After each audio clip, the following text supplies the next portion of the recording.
vous avez vu que les jours précédents, la cravate n'était pas très droite. C'est pas le sujet, de toute façon on s'en moque, puisqu'aujourd'hui on doit parler de perdre ses moyens.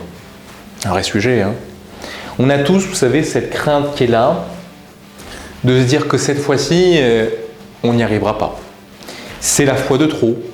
C'est cette fois où il va y avoir le PDG, cette fois il y aura le grand DG, cette fois il y aura beaucoup de gens, cette fois il y aura beaucoup d'enjeux. Et la panique peut être telle qu'on estime ne pas être capable de réussir, d'y arriver. C'est quelque chose que l'on vit un petit peu tous. Et vous savez, cette peur de perdre ses moyens est une peur qui est d'une part normale, mais que l'on peut facilement dépasser de la façon suivante. 4 janvier 2016, Barack Obama prend la parole depuis la Maison-Blanche et il doit malheureusement annoncer une tuerie, une de plus. Un peu moins de 20 enfants qui sont tués dans le cadre de cet événement tragique.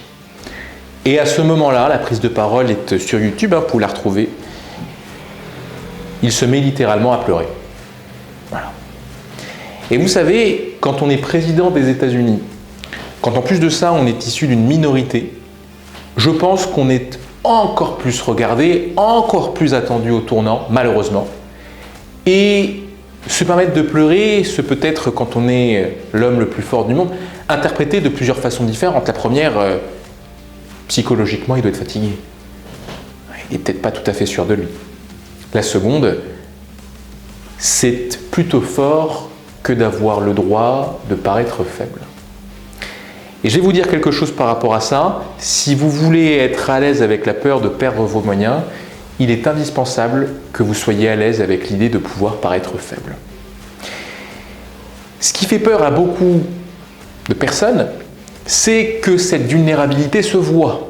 C'est que ses mains tremblent, c'est que ce corps se mette à chauffer, c'est que les idées ne viennent plus, c'est que la peur soit trop forte et donc qu'elle prenne le pas sur le corps, qu'elle prenne le contrôle, pilote plus. Comment faire pour être à l'aise avec ça? Vous devez être à l'aise avec l'idée de pouvoir être mal à l'aise. Et Barack Obama, dans cette situation, on le voit, a accepté de pleurer parce que celui qui doit être parfait, celui qui ne doit jamais rien montrer, je vais vous dire quelque chose, c'est le stagiaire idéal. Vous n'êtes pas stagiaire. En tout cas, vous ne l'êtes plus. Ou si vous l'êtes, peut-être pour plus longtemps. Ce qui veut dire que si vous voulez être à l'aise avec la peur de perdre vos moyens, il vous faut trouver une façon non impudique, et pour vous et pour le public, d'exprimer l'émotion. Une phrase qui peut être par exemple, écoutez, je ne suis pas toujours très à l'aise quand je dois prendre la parole en public, mais en tout cas, je suis très content de le faire. À vous de trouver cette phrase qui va vous permettre d'exprimer l'émotion. C'est peut-être une phrase, c'est peut-être 10 phrases, mais vous devez l'exprimer de façon non impudique. On n'est pas là pour dire « Oh là là, je suis stressé, j'en peux plus », pas de dévoilement, on est professionnel. Mais exprimez un petit peu ce que vous ressentez pour pouvoir par la suite vous concentrer sur votre discours. Mais je vous vois déjà tiquer, je sais ce que vous vous dites, moi ça ne marche pas. Si je dis ça, je vais être encore plus stressé. Et vous savez pourquoi? C'est parce que il est possible que vous voyiez cette phrase comme un aveu de faiblesse. Pour être à l'aise, je dois faire preuve d'un aveu de faiblesse? Non, ça ne me convient pas.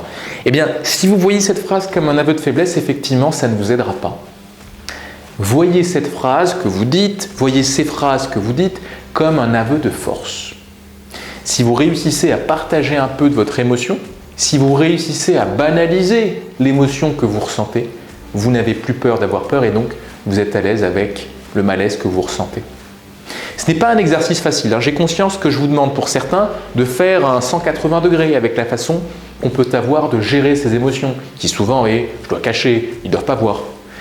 À vous de trouver cette façon d'exprimer, de faire sortir. Si vous n'exprimez pas, si cela ne sort pas, vous aurez à le gérer pendant toute votre prise de parole en public.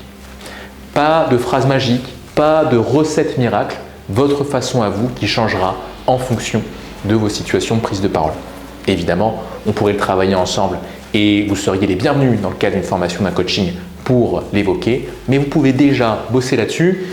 C'est une astuce importante et je voulais vous en parler aujourd'hui parce qu'elle fait suite à d'autres astuces, mais pensez aussi à vous restructurer mentalement. Est-ce que vous êtes d'accord avec cette phrase? La vraie force se moque de paraître faible. Si vous êtes d'accord avec, je vous assure que vos prises de parole se feront avec beaucoup plus de sérénité. Je vous dis à demain et on va continuer ce travail en profondeur de restructuration mentale.